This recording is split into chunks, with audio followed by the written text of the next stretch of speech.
Well, welcome everyone, and thank you for joining today's traditional community solar random selection event. This is for projects submitted on the first day of the 2024-25 program year for Illinois Shines. I would like to take a moment to introduce myself and others from the program administration team. My name is Mike Tancredi. I'm a senior marketing manager with Energy Solutions. We are also joined by Patrice Flynn. She's the senior director for the program with Energy Solutions. Jess Blue, the sector strategist for community solar, and Nate Zeiler, the senior software product owner. We are also delighted and honored to be joined by Audrey Steinbach of the Illinois Power Agency, where she's the senior program manager for Illinois Shines. So at this juncture, I want to thank you all for joining, and I want to pass it to Patrice Flynn, who will introduce today's random selection event, if you're ready, Patrice. Yeah, thank you, Mike. So as we get started, before we review the agenda, I'll share a few housekeeping items. First of all, everybody is muted during the presentation, but we do have a Q&A box for questions. So please use that Q&A box for questions on the random selection process. We'll answer as many questions as we can at the end of today's presentation. And then after the presentation today, a video recording of the webinar, presentation slides, and the post-webinar Q&A will all be published on the program website. So taking a look at the agenda, we've done our introductions. We'll then go into an overview of the random selection process. We'll walk through the project selection, talk about next steps, and then address those questions that have been posted in the Q&A channel. So for the introduction of the process, on June 3rd, 2024, which was day one of this 2024-25 program year, traditional community solar capacity was opened. For this program year, capacity available for the TCS category was 64 megawatts for Group A and 149 megawatts for Group B. On day one, capacity was initially allocated to projects on the 23-24 program year waitlist, which left 0.5 megawatts of capacity available for Group B. It left 0.5 megawatts of capacity available for Group A and 28.43 megawatts available for Group B for newly submitted applications. Applications submitted to the program just before the new program year portal closure were not processed as of June 3rd, 2024. Once these applications were added to the waitlist, they exhausted the available TCS Group A and Group B capacity, leaving 0 megawatts available for applications received on or after June 3rd, 2023. When projects were awarded capacity for this program year, the 20% developer cap was applied and will reset for the 25-26 program year, next cycle. To summarize the new applications submitted the first day of the program year, we received 161.73 megawatts, including 6.95 megawatts submitted to Group A and 154.78 megawatts submitted to Group B. In accordance with the TCS scoring guidelines previously published in both the 2024 Long-Term Renewable Resources Procurement Plan and in the 2024 Program Guidebook, we scored all TCS projects submitted on day one of the program year and determined that a random selection event was necessary to break any tied scores and to order that waitlist. So with that process explanation, I'm going to now pass it over to Nate, who will give an overview of the random selection process. Thanks. So before I start the selection process, I want to share our methodology. We've scored all of the submitted projects for this year's TCS block. Many projects have received the same score. In order to fairly create a waitlist order, we have to randomly sort the projects with tying scores. We do this through a process called random selection, using a command line script to generate random tiebreaker numbers. Why use a command line script to generate the random tiebreaker numbers? The short answer is that Excel does not allow audit level transparency into how it generates random numbers without the use of Visual Basic. The command line script allows for full auditing and reproducibility of the results of the tiebreaker. The algorithm used for the selection of projects is written in the programming language Python and uses the basic function random. This function is commonly used in games and lotteries or any application requiring a random number. How does the random number generator script work? The command line script works by generating a seed, a starting point for the random number generator. At the exact microsecond of execution time, and then outputs the requested number of unique random numbers between 1 and 0 to add to the project data spreadsheet. The projects are then ordered by project ID, and all projects receive a tiebreaker number. The microsecond ensures that the seed is impossible to predict. The granting of tiebreakers, even to projects that were withdrawn, ensures that the numbers are distributed fairly, and the use of the project ID ordering ensures that the process can be repeated by a monitor. Finally, the script merely generates random numbers and has no access to any of the project or scoring information whatsoever, ensuring that the randomness is agnostic of the selection process. So I will take over, Mike, if you'll stop sharing. So for Group A, I'd like to show you the projects submitted to Group A on June 3rd, 2024, the first day of the 2024-25 program year. As a reminder, there is currently no available capacity in Group A and a current 139 megawatt waitlist. As you can see in Group A, there are no tied scores for these projects, so we will not be doing a random selection event. These projects both received the minimum 5 points to be placed on the waitlist under the projects currently waitlisted. These projects are already ordered by score. So this is the order they will be placed on the waitlist. Copy the IDs and come to the current waitlist and add them to the bottom. So these projects are in place 35 and 36 on the waitlist. Let's see, this is the updated waitlist for Group A. It'll be a second to look at the first 33 projects. And then the last couple at the bottom. This is the updated waitlist for Group A. You'll be able to find these updated waitlists on the block capacity dashboard page of the Illinois Shines website following this event. I'll move on to the random selection for Group B projects submitted on June 3rd, 2024, the first day of the 2024-25 program year. You can see that there are projects that received the same score in this group. To break the tie between these projects, I'll use the random number generator. Each project will receive a random 16-digit number between 0 and 1. Any projects with the same score will be reordered based on this tiebreaker value. I'm going to hide some columns just to make this easier.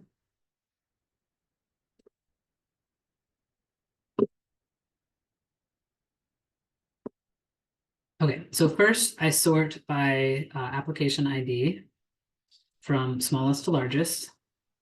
This gets us a repeatedly ordered list of projects since project ID is unique. Then I see how many projects are in Group A or Group B. There are 63 projects. Then I'll use the command line to run our script.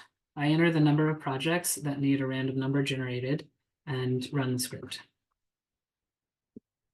The script has generated a seed, which is the starting point for the random number generator based on the microsecond I hit enter. That seed then generated a column of unique random numbers between 1 and 0 to add to the project data spreadsheet. I'll copy this list and paste it into the spreadsheet. Now that all of our projects have a tiebreaker value, I'll resort our projects. They'll first be sorted by total points from highest to lowest, and then by their random seed from highest to lowest. So first by total score, largest to smallest, and then by their seed or their random number, largest to smallest. So this is our ordered list of projects for the Group B waitlist. You can see that they're first sorted by total score, and when they're tied by their random number. All projects with a score of at least 5 will move to the waitlist, ordered by score and then by their randomly generated number. So all projects, with at least 5, will take their application IDs, come to the current Group B waitlist, and paste these values in here. So I'll double check this waitlist. They should be ordered, yes, by score, And then by their tiebreaker value descending. There's no projects with a score below 5 on the wait list. And I'll make sure they came in the right order. Projects are in order of this spreadsheet as well. And no projects were missed, all projects with a score of at least 5 on the list. So this is our waitlist for Group B. The first 33 projects.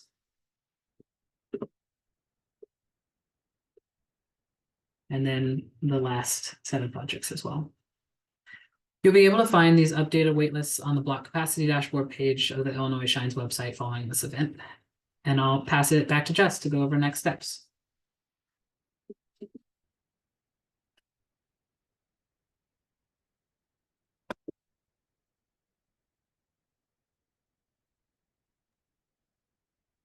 Great, thanks, Nate. So in terms of next steps, any of those projects that did not make it onto the wait list, which required a minimum of 5 points, can reapply to the program at any time. Please just make sure to reach out to the program administrator if you're interested in doing this, as we would have to withdraw your project so you can reapply. Additionally, so the TCS waitlist will be updated and published to the Illinois Shines website on the block capacity dashboard page where they're currently housed. Any projects submitted after June 3rd will be prioritized and processed in the order received. And lastly, a recording of this event and communication of the results will be published within 3 days. And at this point, I'll hand it back to Mike to facilitate any Q&A. Great. Thank you to all of our presenters so far. We do have a question, and we'll get to that in just a moment. I want to invite anybody else who has a question they've not yet posed to use the Q&A box to submit that specific to today's random selection event. And we'll get to that as well. And we will publish answers to any questions asked today at the website as well. But we do have a question, Nate, perhaps for you. When do you apply the developer cap to the new wait list? And I'm happy to yield the screen if reverting back to the spreadsheet view would be helpful, but can you speak to that, or anyone else, please?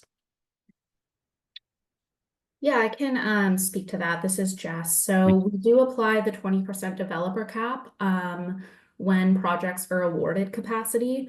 So you can see it in this kind of exercise here. We didn't award any projects capacity. We simply put them on the wait list. So if they are taken off the wait list, that's when that 20% developer cap would be applied. Great, thank you, Jess. Next questions come in. Is there any plan to expand annual capacity of community solar so we don't have waitlisted projects taking 100%, over 100% of capacity going forward? Audrey, I don't know if that's something that you might speak to in the plan or otherwise, but yeah, I can take this one, Mike. Thanks. This is controlled by the Illinois Power Agency's long-term renewable resources procurement plan, long-term plan for short. So this program year, as well as next program year, the capacity for traditional community solar blocks are delineated within that plan and are approved by the ICC. So it would be the next long-term plan, which we will start to take feedback for next summer. And that plan would be released and finalized in 2026. So that would be a chance to provide feedback on the agency's proposed block sizes for traditional community solar. And if those should grow, that would be the place to make those comments known to us. great, thank you, Audrey. And we'll be dropping the link to the plan in the chat in just a moment and including in the questions and answers that follow. And right on schedule. Thank you, Lindsay. We've got another question I want to read. It says that the Group A waitlist does not appear to match the Excel on the program dashboard dated August 30th. When will that update be released? Can the team speak to that? And then I see a hand raised as well, but could I ask the team to respond to the written question? Yeah, sure. So, as mentioned, we'll have a communication, with the results as well as a recording of this presentation going out in the next 3 days. And then those wait lists, both the Group A and Group B wait lists, will be updated on the block capacity, dashboard page. Okay, great. And then to the presenting team, we do have a hand raised. Is it okay to take a question verbally, or do we prefer that it's submitted Q&A for other purposes? I can allow the. I think that's fine.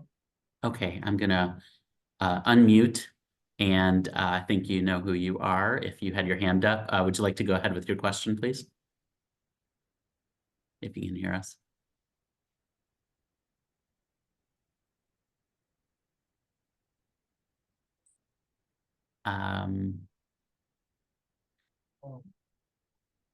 Let's see, can you, the individual who had raised their hand, are you able to hear us? And can you try to speak, see if we can pick up your microphone?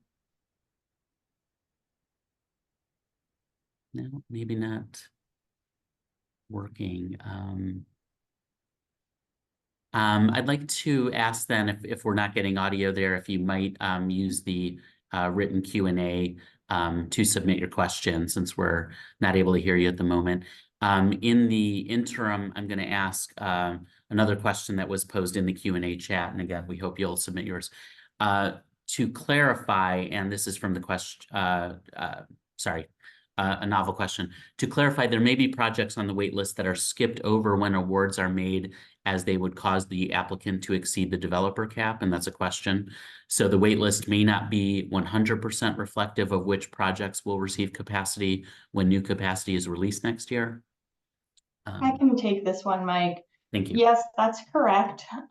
As projects come off the wait list, they sometimes move forward, or they sometimes might be canceled at that point, depending on the time they come off the wait list. So we usually confirm with project developers that the project will move forward once it's time for it to come off the wait list. And then go ahead and move forward. But sometimes those projects are withdrawn. So there's no way we can really assess or tell when a approved vendor is going to hit the developer cap or not. So I think probably the best way to continue to track your project and when it might be time for your project to move forward is just probably coming back to the waitlist and seeing if it's moved up at all in the ordinal list. Jess, I don't know if you wanted to add anything further there. No, that's great. Thanks, Audrey. Okay, thanks so much, Audrey. Is the individual who had raised their hand want to try again, see if we can pick up your microphone? You should still have permission to use it, but not hearing you. If you can hear us, then please go ahead and use the Q&A if that might work better. We do have another question, actually a couple we've received. So the next one is, could you please detail the project substitution process among those waitlisted projects? Audrey, you made reference to that. Can the team detail that substitution process? There is not a substitution process at all for the waitlist. So projects can come off the waitlist and then they can, if they are canceled or no longer viable, they can choose to withdraw that project, but there's no substitution for spots on the waitlist. Great, thank you. And the next question that's come in, is the new capacity for next year scheduled for June 2025? And is there a chance to move off the wait list before then? Perhaps, Audrey, some of the withdrawal language you mentioned is applicable, but want to pose that to the team for an official response. So the way that projects can come off the wait list before new capacity is available, which yes, will be at the start of the next program year in June 2025, is that a project that precedes your project declines to move forward. And there is enough capacity released due to that. withdrawal, that then your project can move forward. So we can't move projects forward in the process unless we have capacity to account for those projects. So it's kind of not a one project declines to move forward, and then if you're next in line, you get to go. There needs to be a proper amount of capacity available. So if the project before you is a 2 megawatt project and that project declines to move forward, but you have a 5 megawatt project, we still can't let you go forward until 5 megawatts of capacity is freed up. Okay, thank you, Audrey. And I believe that's responsive to the questioner's follow-up inquiry in the chat. So if you don't think so, let us know one more time. But to your follow-up, I think Audrey's articulated about the need for available capacity. Okay, next question that was submitted. When can we expect projects submitted shortly after June 3rd, meaning after day 1, and that have received final scores to be added to the wait list? Jess, do you have some timeline information or insight you can share there on our review? Yeah, I believe those are currently being processed by our application processing team. So within the next few weeks, if they have any questions on your application, you can expect need infos to be sent out, followed by preliminary scores. And so it'll work through the same process as those day 1 applications. So I don't have a strict date for you, but definitely, within the next few weeks, our application processing team is already starting to look at those. Great, thank you. And we'll detail that in the program announcements or potentially even a supplemental special announcement. If you don't receive those, please subscribe at the program website and you'll see the latest there. Thank you, Jess. And I'm going to see one more time if our hand raiser is able to speak, if we can hear through your microphone. I want to give you another chance if you're able. Might have some audio issues. Certainly questions are welcome after the event. And so if you're unable to share verbally or in the chat, it's not your only chance. And that's probably a good segue to move to our next slide here, which is contact information for how to reach us, but also a chance to thank everyone who joined today for your interest and participation in the process in Illinois Shines and for the questions that were thoughtfully submitted. So again, go ahead and reach out to us if you've got any more. We will be publishing as the presenters share the results of today's random selection, including the waitlists and spreadsheets and the recording and the Q&A. But I want to ask our presenters if they have any closing remarks or statements that they want to make before we thank everyone and say goodbye today. Thanks, Mike. This is Audrey. I just wanted to mention there's a lot of questions about how the waitlist works and when capacity is awarded. This is all detailed in the program guidebook. So I would just mention to double check that. But just keep in mind that new capacity becomes available in June. And then we apply that to the waitlist, and then we just keep moving projects up as we go with the capacity that's available. Thanks. Great, thanks, Audrey. And Lindsay has dropped a link to the program guidebook in the chat as well. So grab that, but at the program documents page of the website. Wonderful. Any other remarks from the team before we say goodbye to everyone?